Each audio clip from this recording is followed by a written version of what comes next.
اور جس نے اپنے نفس کو ہرا دیا، شکست دیا، تو اس کی عقل اتنی پاورفل ہوتی ہے کہ وہ ہزاروں کو زیر و زبر کر سکتا ہے اور دنیا کے بڑے فیصلے لے سکتا ہے۔ جس نے اپنے نفس کو کنٹرول میں رکھا، اپنے خواہشات کو اپنے تابع رکھا، خود اس کا غلام نہیں بنا۔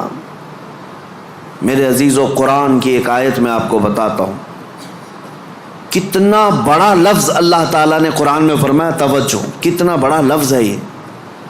ارأیت من اتخذ الہہ ہوا، اے محبوب کیا آپ نے نہیں دیکھا کچھ لوگ ایسے ہیں جنہوں نے اپنی خواہشات کو اپنا خدا بنا لیا۔ معبود، الہ کا مطلب ہے معبود، جس کی عبادت کی جائے اس کو کیا کہتے ہیں؟ معبود۔ اور قرآن کہتا ہے کچھ لوگ ایسے ہیں جنہوں نے اپنے نفس کو، اپنی خواہشات کو اپنا معبود بنا لیا۔ یہ قرآن کی آیت ہے، 2 جگہ آئی ہے۔ اب اتنا بڑا لفظ نفس کے لیے اللہ فرما رہا ہے کہ کئی لوگوں نے اس کو بت بنا لیا، اپنا معبود بنا لیا۔ کیوں؟ اس لیے کہ یہ وہی کرتے ہیں جو ان کا نفس چاہتا ہے، تو گویا کہ اس کی عبادت کر رہے ہیں، خواہشات کی پیروی کر رہے ہیں۔ نفس صبح اٹھا، گناہ کی طرف کھینچا، آپ چل پڑے، گویا کہ اس کی عبادت میں لگے ہوئے ہیں۔ کبھی تو اسے شکست دو، کبھی تو اسے ہراؤ۔ رات کے وقت گناہوں کے اڈوں پر جانے کی جیسی خواہش ہوتی ہے، کیا اپنے آپ کو مارتے ہو؟ میں تمہیں بتاؤں، خواہشات تو بہت دور کی بات ہے، گناہوں کی خواہشات بہت دور کی بات ہے۔ سیدنا ابو بکر شبلی رحمۃ اللہ تعالی علیہ سلسلہ قادریہ کے بڑے مشہور بزرگ ہیں، جن کے نام سے ہم شجرے میں پڑھتے ہیں، بہر شبلی شیر حق دنیا کے کتوں سے بچا۔ وہ حضرت ابو بکر شبلی جب رات کے وقت عبادت کے لیے آتے تھے تو اپنی آنکھوں میں نمک کا سرما لگاتے تھے۔ کیوں؟ صرف اس لیے کہ نیند اگر آئی تو گویا کہ میں اپنی خواہش کا غلام ہو گیا، اپنے رب کا نہیں۔ عبادت اس کی ہو رہی ہے اور میں خواہش کے پیچھے چل رہا ہوں۔ حالانکہ نیند جو ہے یہ فطری چیز ہے، کسی کو کہیں پہ بھی آ جاتی ہے۔ اولیاء کاملین تو اس سے بھی اپنے آپ کو بچاتے تھے کہ وہ آنکھوں میں نمک پھیر لیتے تھے، جس سے آنکھوں میں خون نکل آتا تھا۔ لوگ کہتے بھی تھے تو کہتے کہ اگر اللہ کی عبادت کے دوران اونگ آتی ہے، جھپکی آتی ہے، تو ان آنکھوں کی سزا یہی ہے کہ انہیں نمک لگا دیا جائے۔ اور حضرت شاہ مینا رحمۃ اللہ علیہ لکھنؤ میں آرام فرما ہے، حضرت شاہ مینا، ان کا حال تو یہ تھا کہ جب رات کو عبادت کے لیے کھڑے ہوتے تو ایک اونچی دیوار پر وہاں کھڑے ہو کر نماز پڑھتے، ادھر بھی کھائی ہے ادھر بھی کھائی ہے، کھڑے رہتے۔ لوگ کہتے کہ نماز پڑھنے کے لیے اتنی جگہ ہے، اس دیوار پر کیوں جا کر نماز پڑھتے ہیں؟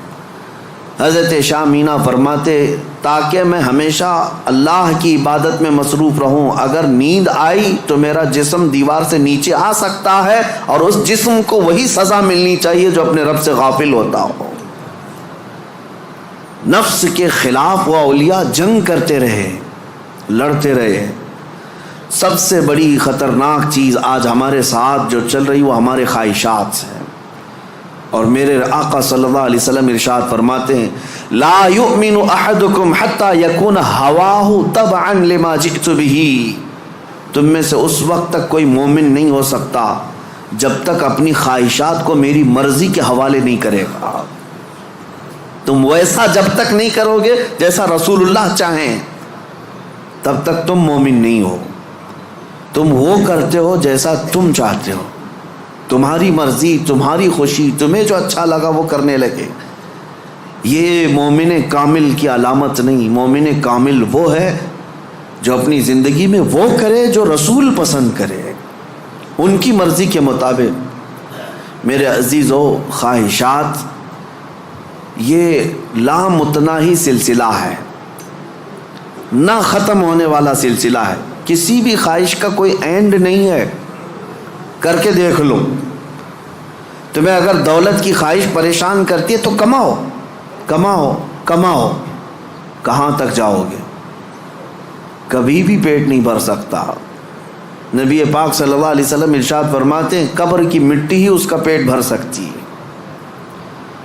کسی بھی خواہش کا اینڈ نہیں ہے دنیا میں، جو خواہشات ہیں۔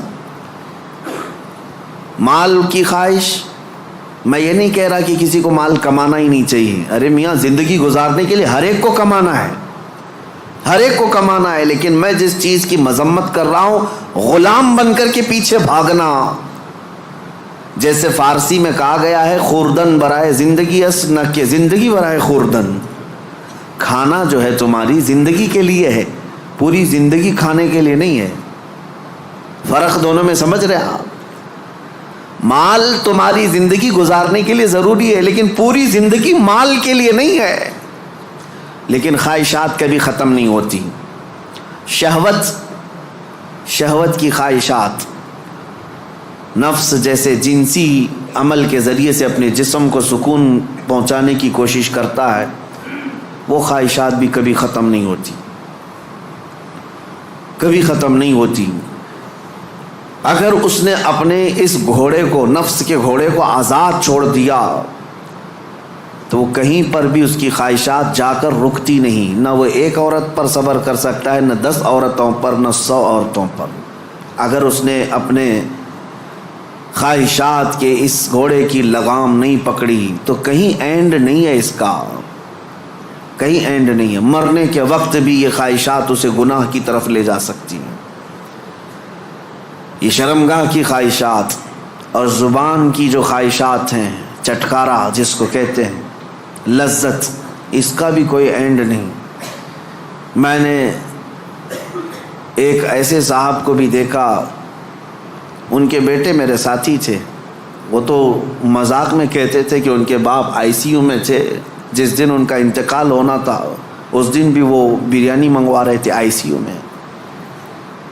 تو یہ تو ایک نارمل سی بات تھی، ہنس کر کے وہ کہہ رہے تھے، لیکن وجہ یہ تھی کہ وہ ایڈکٹ تھے بریانی کے، کھانے کے، گوشت کے۔ تو ایک لمٹ ہوتی ہے کسی آدمی کی، لیکن اگر اس نے خواہشات کو آزاد چھوڑا تو وہ کہیں پر بھی جا کر نہیں رک سکتا، نہ ICU، نہ آپریشن، نہ کوئی چیز، اسے کوئی چیز نہیں روک سکتی سوائے موت کے۔ موت آنے تک وہ اپنی خواہشات میں ڈوبا رہے گا، ڈوبا رہے گا۔ خواہشات ایک سمندر ہے، وہ ختم نہیں ہوتا کبھی۔ اسی لیے میرے عزیزوں، جتنا کم ہو سکے سمیٹ لو اپنے آپ کو۔ دنیا تمہیں ہاتھ پاؤں مارنے سے کتنی مل سکتی ہے مجھے بتاؤ۔ تم زیادہ سے زیادہ کس قدر اپنے آپ کو دنیا میں خوش رکھ سکتے ہو ان خواہشات کو پورا کر کے؟ کبھی نہیں۔ گناہوں میں یہ تمہیں ایسا برباد کر کے رکھیں گی خواہشات کہ تمہارے جسم مفلوج ہو جائیں گے۔ ایک دن موت کا وقت آئے گا، سارے درد تمہارے نکل رہے ہوں گے، دنیا سے جا رہے ہوں گے، لیکن ہزاروں داغ چھوڑ کر جا رہے ہوں گے زمین پر، اور اسی زمین میں دفن ہونا ہے۔ اس لیے اللہ نے قرآن میں فرمایا اپنے رسول سے، اے محبوب کیا آپ نے نہیں دیکھا کچھ لوگ وہ ہیں جو اپنے خواہشات کو اپنا معبود بنا لیا ہے، اپنا خدا بنا لیا ہے، اس کی پیروی کرتے ہیں۔ اب کرنا کیا چاہیے؟ ان خواہشات کا قتل جتنا ہو سکے اس کے خلاف جانا ہوگا۔ ظاہر سی بات ہے، یہ رات کے وقت ذکر کی طبیعت کس کی چاہتی ہے؟ وہ لوگ جن پر اللہ فضل فرمائے، ورنہ اکثر کا جسم آرام چاہتا ہے، دنیا کی طرف جسم کھینچتا ہے، لیکن تم نے اس کو ٹھکرایا اور اللہ کے ذکر کو اپنایا، یہ آپ نے اپنے خواہشات کے خلاف کیا ہے۔ اس کے اجر میں کیا ہے؟ سیدھے قرآن کہتا ہے جنت اس کا ٹھکانہ ہے، جنت اس کا ٹھکانہ ہے۔ حضور پاک صلی اللہ تعالیٰ علیہ وسلم فرماتے، جانتے ہو اپنے صحابہ سے اللہ کو سب سے زیادہ پسندیدہ چیزیں کیا ہیں؟ اللہ سب سے زیادہ کیا چیز پسند کرتا ہے بندوں میں؟ اس میں حدیث پاک میں ہے، ننگوں کو کپڑا پہنانا، بھوکوں کو کھانا کھلانا، یہ اللہ کو بہت پسند ہے۔ لیکن ایک اور چیز ہے، رب تعالیٰ فرماتا ہے جب دنیا سو رہی ہو اور تم کھڑے ہو جاؤ اللہ کی بارگاہ میں، یہ اس کو اتنا پسند ہے رب تبارک و تعالیٰ کو۔ سارے عمل میں ساری اداؤں میں اسے پسند ہے. کیوں؟ خالص بندہ رب کے لیے کھڑا ہوا ہے ساری خواہشات کو چھوڑ کر کے، خواہشات کو چھوڑ کر. اب آؤ، جن لوگوں نے خواہشات کی پیروی کی ان کی ایک چھوٹی چند مثالیں میں آپ کے سامنے رکھتا ہوں. ایسی ہلاکت کہ سب کچھ ختم ہو جاتا ہے. میرے عزیزو، سلطان الاولیاء سیدنا غوث اعظم جیلانی بغدادی رضی اللہ تعالیٰ عنہ ارشاد فرماتے ہیں، جس شخص کو اپنی خواہشات پر قابو نہیں، اس کا نفس اسے کفر تک لے جا سکتا ہے، اس کا نفس اسے شرک تک لے جا سکتا ہے اور اسے کافر بنا کر دنیا سے لے جائے گا. ایسے حالات بھی ہم نے دیکھے. خواہشات نے انسان کو کافر بھی بنا دیا. کبھی مال کی خواہش، کبھی عورت کی خواہش، کبھی کسی اور چیز کی خواہش.